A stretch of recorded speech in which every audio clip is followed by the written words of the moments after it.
I never thought I'd end up questioning my entire childhood or the people I thought I knew best. But here I am, sitting in my car in the driveway of my grandparents' house, trying to steady my hands before I even start typing this. If I post this, I don't want anyone coming after me. Or worse, letting them know I found out what they really are.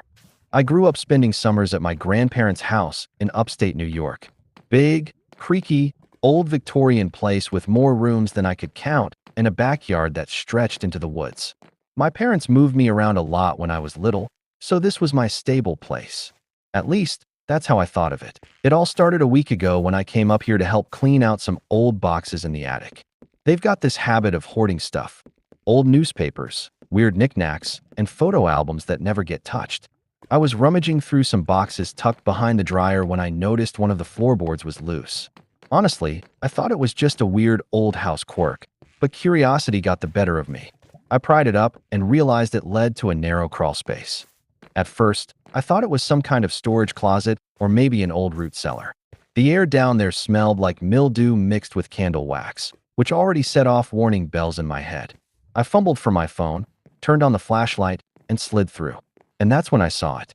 The room wasn't big, maybe 12 by 10, but the walls were completely covered in shelves stacked with photo albums. Hundreds of them. Not just ordinary family photos either, though some were innocent enough. Most of them, though, had my grandparents in them, surrounded by groups of people I didn't recognize. People wearing hooded robes, standing in circles, holding candles. Some were outdoors, in the woods behind the house, and others looked like they were in abandoned buildings. The expressions on their faces, intense, almost trance-like. Then there were the symbols, painted on the walls, scratched into the floor, and even drawn over some of the photos. Some looked like strange geometric patterns, others more like runes. I froze. I'd studied a little occult stuff in high school, enough to recognize that none of it was harmless. I heard the faint creak of the attic stairs and panicked. My grandparents were nowhere near the attic, but that sound set my adrenaline spiking. I grabbed one of the albums, flipping it open carefully. The first photo made my stomach drop. My grandparents, in robes, standing over what looked like an altar. I almost dropped the album when I saw the figure lying on it. I couldn't tell if it was alive or not, but the way they were positioned, it looked ritualistic. I sat there, heart hammering, trying to make sense of it. This had to be a prank, or some bizarre old family tradition that had gotten carried away, right? I was convincing myself it wasn't real when I noticed a notebook on the shelf, bound in cracked leather. It wasn't just notes. It had lists, dates, and instructions, written in my grandfather's handwriting. And next to some of the entries were names. Not just strangers, but people I recognized from my childhood. Neighbors, distant relatives, even one of my old teachers. I shoved the notebook into my backpack, my hands trembling. I had to leave. As I crawled out, I caught a glimpse of something that made me freeze entirely. A small camera tucked in a corner, pointing right at the crawlspace entrance. Someone had been watching. I don't know if they know I found the room. I don't know if they check on it regularly, or if this was just left for me to discover. But I do know one thing. This isn't a secret they'd want me telling anyone. And the more I think about it, the more I realize I'm not just a curious grandson who stumbled onto old photos. I might be next. I haven't slept properly since that night. Every sound in the house makes my chest tighten. Every shadow feels like it's moving. I've been making excuses not to go back, but I know I have to. There are pieces here I can't leave behind if I want to understand what I'm up against. And if I stay away too long, they'll notice something's wrong. Tomorrow, I'm going back. I don't know if I'll find more albums, more notebooks, or something worse. I just know I can't stop. I need to know the truth, even if it terrifies me. I barely slept that night. Every creak of the old house made me flinch. The walls here seemed to breathe at night, expanding and contracting with the cold. I kept telling myself I was being paranoid, but when I replayed the moment I saw that camera aimed at the crawl space, something inside me broke. This wasn't some forgotten family secret. They were hiding something, deliberately, obsessively, and they'd been watching to make sure no one found out. By morning, I convinced myself I imagined the whole thing. That's what fear does to your brain. It rewrites reality just enough so you can function. I made coffee, acted normal. My grandma came into the kitchen wearing her usual pastel housecoat, humming some old church tune under her breath. She smiled at me, same gentle eyes, same soft wrinkles. Sleep well, honey? She asked. I told her yeah. She patted my arm and said, Good. The house keeps you safe. That line stuck in my head all day. The house keeps you safe. Safe from what? After lunch, my grandpa went to run errands, and my grandma settled in her recliner to watch her soap operas. I took the chance to head back upstairs, telling her I was sorting boxes for the garage sale. The attic was silent except for the sound of my heartbeat. I pulled the floorboard back up and crawled inside again, moving slower this time. I scanned the corners. The camera was still there, the little red light dead. I couldn't tell if it was recording or broken, but I didn't risk touching it. I dug deeper into the shelves, flipping through photo albums, trying to find something, anything, that made sense. One of the albums was newer, the photos printed in glossy color instead of that faded sepia. They showed gatherings, 20, maybe 30 people, standing in a circle around a bonfire. The robes were the same, though a few had their hoods down. My grandparents were there, smiling faintly, hands raised toward the flames. Behind them, nailed to a tree, was that same symbol I'd seen carved on the floor, a triangle with a circle inside, and lines that looked like veins spreading outward. There was one photo in particular that made my stomach drop. It was from a year ago. I know because I recognized myself in the background. It was my birthday barbecue. The photo was taken from behind the tree line, like someone had been watching from the woods. The notebook I'd grabbed before had entries going back decades, but I hadn't really looked at the recent ones. I sat down on the dusty floor, opened it to the last few pages, and read the most recent entry. April 3rd. The vessel returns. The bloodline remains intact. The ceremony must take place before the next equinox. Vessel. Bloodline. Ceremony. My throat went dry. The date was 6 days from now. The page after that had a short list of names, mine at the top. Under it, 2 others I didn't recognize. The rest were crossed out. I dropped the book. I felt like the air had been sucked out of the room. That was when I heard footsteps above me. Heavy, slow. Not from the attic stairs. These were right over my head. Which made no sense, because the crawl space was the attic. I froze. The footsteps paused too, like whoever it was knew I'd gone still. Then, a faint whisper. My name. I bolted, crawled out, kicked the board back into place, and tried to act casual as I stumbled down the attic stairs. My grandma was at the bottom, holding a tray of lemonade. You've been up there a long time, she said. Her voice was calm, too calm. Her eyes flicked toward the ceiling, then back to me. You didn't find anything, did you? I stammered something about old magazines. She smiled again, that same soft, practiced smile, and handed me a glass. You shouldn't go poking around in places that aren't yours, dear. The past can be unkind. I didn't drink the lemonade. I left it on the counter and went out for a drive. My hands were shaking so bad I could barely hold the wheel. I ended up parked at some overlook a few miles away, trying to breathe through the panic. I called my mom. She picked up sounding half asleep, said she was busy. I told her something was seriously wrong at Grandma and Grandpa's, that I found things in the attic. She got quiet. Then she said, Don't go back there at night. Promise me. Her voice cracked when she said it. I asked her why. She just said, They made me promise never to tell you. Then she hung up. That was it. No explanation, no follow-up text. I just sat there with my phone pressed against my ear, listening to the dead air. When I got back to the house, the front door was open. The porch light was on even though it was still daylight. My grandparents were nowhere in sight. I checked the kitchen, the living room, the backyard. Nothing. I was halfway up the stairs when I heard the hum. It was low and rhythmic, coming from upstairs. Like chanting, but muffled, layered voices. I stopped at the top of the landing and listened. The sound was coming from inside the walls. I don't remember making the choice to leave. I just remember running. I grabbed my backpack, got in my car, and drove until my tank was nearly empty. I'm staying in some cheap motel off the highway now, the kind where the carpet smells like smoke and the front desk clerk doesn't ask questions. I haven't gone home yet. I haven't told anyone else. But the worst part? When I checked my backpack before going to bed, the notebook was gone. And tucked under my windshield wiper this morning was a folded piece of paper. One line, written in my grandfather's shaky handwriting. You were never supposed to remember. I didn't sleep at all that night. The paper under my windshield wiper sat on the motel desk, mocking me. You were never supposed to remember. Every time I closed my eyes, I saw those photos. My grandparents, robed and smiling over some altar, and the symbols, always the symbols. I couldn't stop thinking about the notebook. How could it just disappear? No one else was in the motel room with me. And yet, there it wasn't. By morning, I realized I couldn't keep running blindly. I needed answers, even if it meant putting myself closer to danger. I started by digging into my family, trying to remember anything my mom had ever said about her childhood. She was secretive, distant sometimes. I always chalked it up to normal parent stuff, but now it made sense.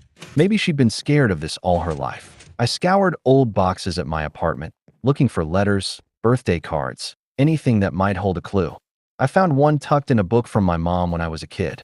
The envelope was worn, the ink faded, but her handwriting was unmistakable. If you're reading this, it means they've started involving you. Don't trust what they tell you. Don't go back to the house. You're in danger. My heart dropped. She didn't say why or who, just warnings. I never remembered her giving me that note, but the handwriting made it real.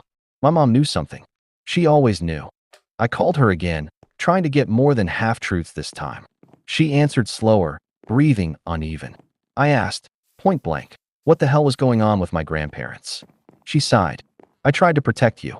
They're not just my parents. They're part of something dark, something I can't explain over the phone. You have to listen to me, stay away. Don't go back. And don't try to fight them alone. I pressed her. Mom, this isn't just some weird ritual crap, right? People are involved. They want something from me. She went silent. Long, tense silence. Then, finally, you're the vessel. That's why they've always watched you. Why they never let you stay too long in one place. They've been grooming you for years.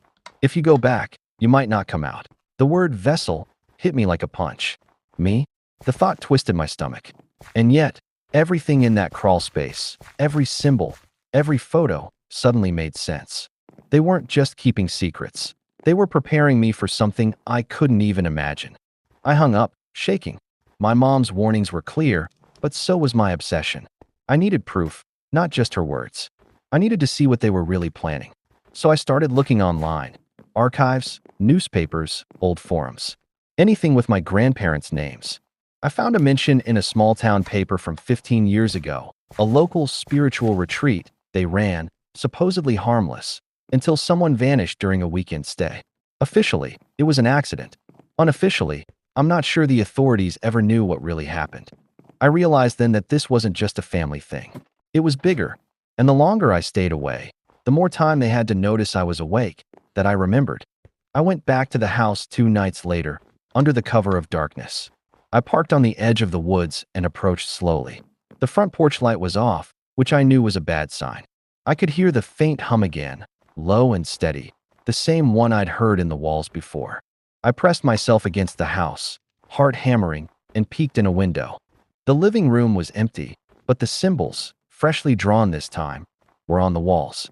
Candles burned on the mantel, wax dripping like blood. And then I saw it.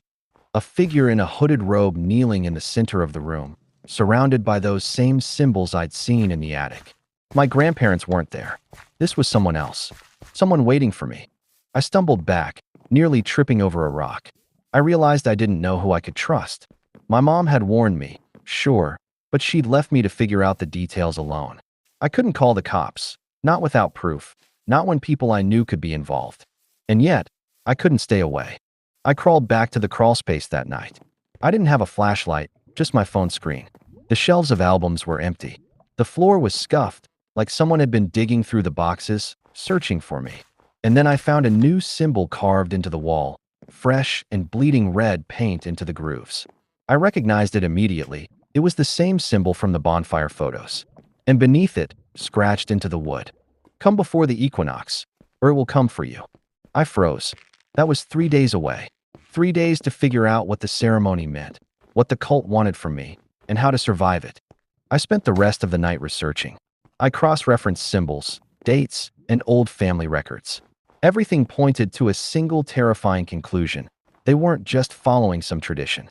This was a bloodline thing. Whatever they planned, it required me. My blood, my presence, my life. By morning, I knew I couldn't stay.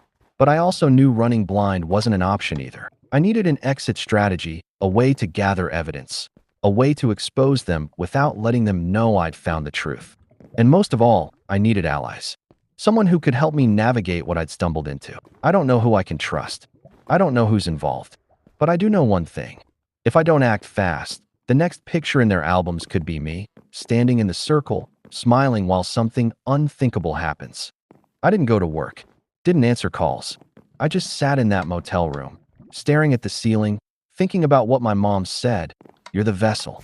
Every time I replayed her words, I felt this weird pressure in my chest, like the truth was sitting just under my skin, waiting to claw its way out. By the second night, I realized I couldn't do this alone. I needed help. Someone who wouldn't think I'd lost it. So, I called the one person who might still have my back. Eli, my best friend since high school. We hadn't talked in months, but he picked up on the third ring. Jesus, man, he said. You sound like you've seen a ghost. Not a ghost, I said quietly. Something worse. We met at a diner off Route 6. The kind that never closes and smells like burnt coffee and bleach. I told him everything. The crawl space, the photos, the notebook, the note under my windshield. He just stared at me, blinking like he was trying to process if this was a joke. Dude, you're saying your grandparents are in a cult? Like an actual cult. I'm saying they're part of something that's been around for decades. And I think they want me for some kind of ritual. My mom called me a vessel. He didn't laugh. That's when I knew he believed me, even if it made no sense. All right, he said finally, leaning in. If you're right, we need proof. Real proof. Something you can show the cops. So that night, we went back to the house together. I was terrified, but having Eli there made it feel slightly less insane. The place was pitch black when we pulled up, the windows reflecting our headlights like blank eyes. We parked down the street and slipped in through the back, flashlights low. Everything smelled different, like burnt incense and something metallic. The air felt thick, heavy. I could hear my own heartbeat. We started in the living room. The symbols I'd seen before had been scrubbed off the walls, replaced with fresh ones drawn in darker ink. A circle within a circle, lines radiating outward. Eli took pictures with his phone. We crept toward the attic stairs, but halfway up, Eli froze. Do you hear that? I held my breath. There it was again, that low humming, the same rhythm I'd heard through the walls.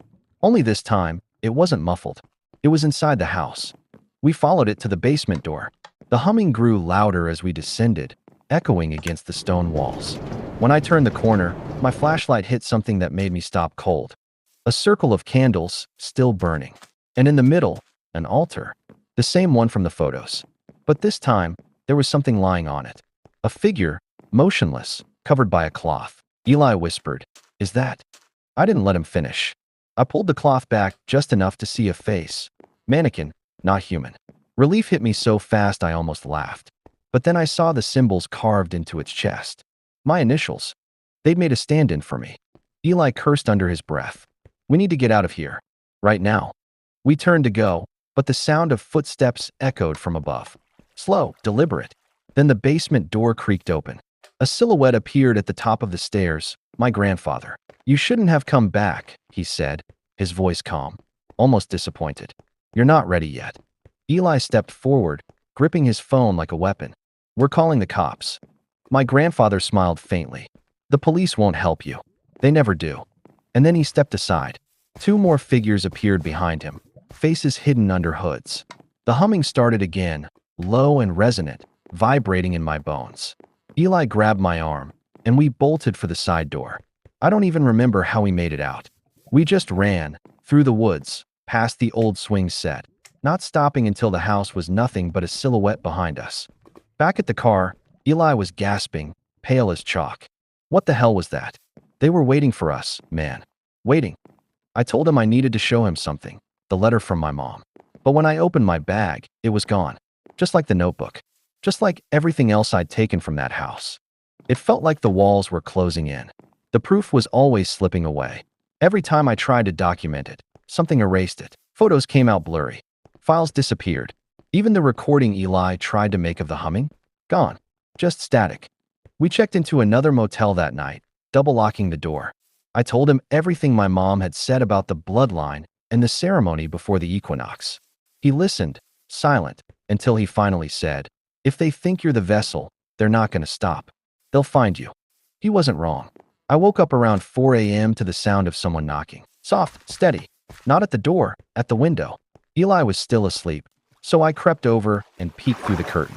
A woman was standing outside, drenched from the rain. I almost screamed when I recognized her. It was my mom. I opened the door before I even thought about it. She looked exhausted, shaking, like she'd been driving for hours. "You shouldn't have gone back," she whispered. "They know now? You've triggered it." "Triggered what?" I demanded. "The awakening. They've been waiting for you to come of age. That's what the equinox is for. You were never supposed to find the room. Once you did, the bond started." I stepped back, my head spinning. "You knew. You knew this was going to happen." Tears filled her eyes. "I tried to stop them. I left for a reason. But you're the last link. If they don't complete the ritual with you, everything they've built will collapse." I didn't understand half of what she was saying, but I didn't care. I grabbed her arm. "Then tell me how to stop it." She looked at me, shaking her head slowly. "You can't stop it, baby. The only thing you can do is survive it." When my mom said the only thing you can do is survive it, I didn't understand what that meant. Not really. But when I saw the fear in her eyes, that kind of hollow, shaking fear that only comes from knowing something you can't unsee, I knew she wasn't exaggerating. She'd driven 8 hours straight from Pennsylvania. Her clothes were soaked, her hands trembling as she tried to light a cigarette. She didn't even smoke when I was a kid, but now she chain-lit one after another, her fingers twitching every time thunder rolled outside. "Mom," I said, pacing the motel room. "What do they want from me? What does the vessel even mean?" She took a long drag, exhaled slowly. "It's not about you, not exactly. It's about what they think you carry. They believe our bloodline is tied to something ancient, something they can channel. The rituals, they're meant to transfer it. Every generation, there's a chosen one. A vessel. And I'm it," I muttered. She nodded. "I was supposed to be, but I ran. They found me pregnant with you. You were the next in line. They've been waiting for you to come of age, waiting for the right alignment. That's the equinox. Once it happens, they'll perform the ceremony, and they'll take you." Her voice cracked on that last word. I wanted to scream, to break something, but all I could do was stare at her and ask, "Why didn't you tell me sooner?" I thought if I stayed away, if I kept you moving, they'd lose track. But your grandparents, they always find a way. I should have burned that house down when I had the chance. Eli woke up halfway through all this, his face pale and confused. "You're saying this is like some demonic possession crap?" "It's not a demon," she said quietly. "It's older than that. It's whatever they've been worshipping. They call it the Keeper. They think if they pass it on through the bloodline, it keeps them protected. Immortal, in a way." That word, immortal, hung in the air like a death sentence. By morning, the rain had stopped, but the dread hadn't. We packed up and drove out before sunrise. My mom insisted we couldn't stay in one place too long, said they could find me through the link. I didn't know what that meant, but every time we passed another car, she flinched like she expected one of them to pull over and grab me. By noon, we stopped at a diner off the highway. While she was in the bathroom, I looked at Eli and said, "We can't keep running forever. There has to be a way to end this." He nodded slowly. "Then we go back. One last time. You said they need you for the ritual, right? Then maybe we crash it before they can do whatever it is they plan to do." It was insane. But the more I thought about it, the more it felt like the only move left. I couldn't live the rest of my life hiding in motels and diners, waiting for people in robes to drag me off. So, that night, we drove back to the house. It was just past midnight when we pulled up. The sky was cloudless, the moon sharp and cold. Every light in the house was off, except one, flickering faintly from the backyard. The woods behind the house glowed orange, like there was a fire burning somewhere deep inside. We crept closer, flashlights off. I could hear voices, dozens of them, low, steady, chanting in unison. And then I saw them, a circle of hooded figures, torches in hand, standing around the old oak tree where my grandparents used to hang wind chimes when I was a kid. Only now, an altar stood there, real this time, and lying on it was something wrapped in white cloth. My stomach twisted. Before I could react, Eli put a hand on my shoulder. "That's not you," he whispered. "It's a decoy. They're waiting for you to step in." He was right. The circle was incomplete. One space left open at the front. They were waiting for the vessel to arrive. My grandfather's voice rose above the others. Calm, commanding. "The time has come. The blood returns to the source." I don't know what came over me. Fear, rage, survival, maybe all of it. I stepped out of the trees, shouting, "It ends tonight." Every head turned in unison. The chanting stopped. My grandfather smiled faintly beneath his hood. "You came home," he said, "just as it was written. I pulled out my phone, trying to record, but the screen went black. Dead battery. I hadn't even realized it was still half full an hour ago. Eli held up his flashlight, but the beam flickered and died too. My mom stepped out from behind me, trembling, tears streaming down her face. "Let him go," she pleaded. "Take me instead." My grandmother lifted her hood, her voice low and eerily calm. "It doesn't work like that. The keeper chooses. The blood decides." That's when the wind started. A deep, pulsing rumble that felt like it came from the ground itself. The candles flared. The air shimmered, and for a second, I swear I saw something. Something massive, looming in the shadows between the trees. Like a shape without a body, a presence. My mom grabbed my hand. "Run!" We bolted. The chanting grew louder, the wind roaring like it was alive. Eli was behind us, yelling something I couldn't hear. We made it halfway to the car before there was a sound like thunder cracking right above our heads. I looked back, and the woods were on fire. The circle, the altar, the figures, all swallowed in light. I don't remember getting in the car. I just remember driving, my mom crying beside me, Eli silent in the back seat. We drove until dawn, not saying a word. That was 3 days ago. The cops went out there yesterday. They said the fire was contained to a single acre, no bodies, no signs of anyone living there. Just ashes. They called it a freak lightning strike. But here's the thing. When I went to the property today, the house was still standing, completely untouched. And when I walked up to the porch, I found something taped to the door. A photo, old, faded. It was me, standing in the circle. The same circle from the photos. Same robes, same expression. Only, I've never worn that robe. I've never taken that photo. And written across the bottom, in my grandmother's handwriting, "The vessel returns when the blood is ready." I don't know what that means. I don't know if it's over. But I've started dreaming of the woods again. Of fire, and chanting, and a voice whispering my name. I think whatever they worshipped didn't die in that fire. I think it's waiting. And I think it knows where I am. If you made it all the way to the end, thanks for sticking with me. I really appreciate it. If you enjoyed the story, consider subscribing to the channel and giving the video a like. It helps me share more stories like this. Thanks.